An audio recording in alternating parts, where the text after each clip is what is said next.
26 तारीख को आपको एक तारीख बनाना है और 26 तारीख को जुमे का दिन है, मुबारक दिन है।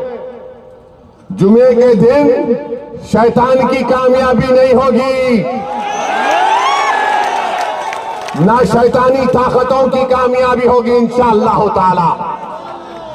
किसकी कामयाबी होगी? आपकी कामयाबी होगी इंशाअल्लाह ताला। तो जुमे की नमाज से पहले भी जाइए, जुमे की नमाज के बाद भी जाकर वोट डालिए, मगर आपको अपने पूरे वोट का इस्तेमाल करना है।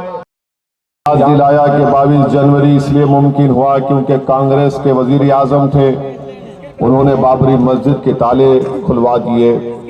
6 दिसंबर को बीजेपी, आरएसएस, विश्व हिंदू परिषद, बजरंग दल ने सुप्रीम कोर्ट को वादा करने के बावजूद भी बाबरी मस्जिद को शहीद कर दिया, इसलिए 22 जनवरी हुआ।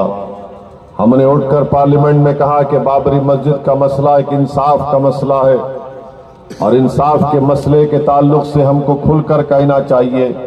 और पार्लियामेंट में तकरीर हुई और हमने तमाम ऐवान के सामने कहा कि बाबरी मस्जिद जिंदाबाद, बाबरी मस्जिद जिंदाबाद। बीजेपी को तकलीफ नहीं है अगर आलाजाद के ब्राह्मण ठाकुर उनकी क़ियादत बने, कांग्रेस को, राजद को कोई तकलीफ नहीं है अगर यादवों की, कुर्मियों की, कुशवाहा की सियासी क़यादत बने। किसी को कोई तकलीफ नहीं है अगर पासवान और मांझी की सियासत, उनकी इख्तिदार या क़यादत बने।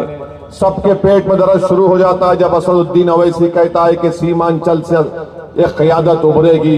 नरेंद्र मोदी भारत की पार्लियामेंट में खड़े होकर कह सकता है कि मैं पूरे भारत के बैकवर्ड ओबीसी क्लास का नेता हूं, तो बताओ क्या सीमांचल का नेता अख्तरुल ईमान नहीं बन सकता?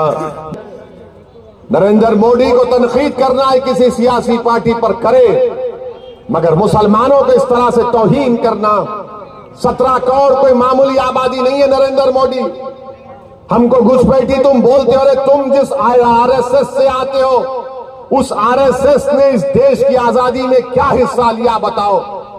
अंग्रेजों की 200 साल की गुलामी का अगर किसी ने मुकाबला किया हमारे हिंदू भाइयों के साथ और उस वक्त के नेताओं के साथ, तो मुसलमान उनसे कंधे से कंधा मिलाकर मुकाबला किए, अंग्रेजों से मुकाबला किया, अंग्रेजों को उखाड़ कर फेंक दिया। इस देश को आजाद कराने मुसलमानों का भी नाम सरे फेरिस्त आता है और आप बोलते हम घुसपैठी हैं। कहां से घुसपैठी है? नरेंद्र मोदी घुसपैठी है चाइना की फौज डेप्सांग डेमचाक में, लद्दाख में बैठी हुई। आपने हिम्मत है चाइना को निकालने की? आप चाइना को निकालिए, देश की जमीन पर चाइना आके बैठा हुआ है, मगर मोदी चीन की बात नहीं करते, चीन की बात ही नहीं करते नरेंद्र मोदी। नरेंद्र मोदी एक देश में यहां पर जो चुनाव हो रहा है सिर्फ नफरत पैदा करके वोट हासिल करना चाहते हैं। दूसरी तरफ नरेंद्र मोदी 2 दिन पहले तकरीर करके ये कहते हैं कि भारत के मुसलमान घुसपैठी हैं। मैं पूछना चाहता हूं बेलवा की जनता से, आज हजारों की तादाद में आज यहां पर जमा हुए, क्या आप घुसपैठी हैं? जोर से बोलिए, क्या आप घुसपैठी हैं? और नरेंद्र मोदी कहते हैं कि हम घुसपैठी हैं। नरेंद्र मोदी कहते हैं कि मंगलसूत्र हमारी हिंदू बहनों के गले से छीनकर मुसलमानों को दिया जाएगा। अरे नरेंद्र मोदी, झूठ बोलना तुम्हारा एक फन बन चुका है। मगर कोविड में लाशें नदियों पर तीर रही थी, तुमने कभी सोचा?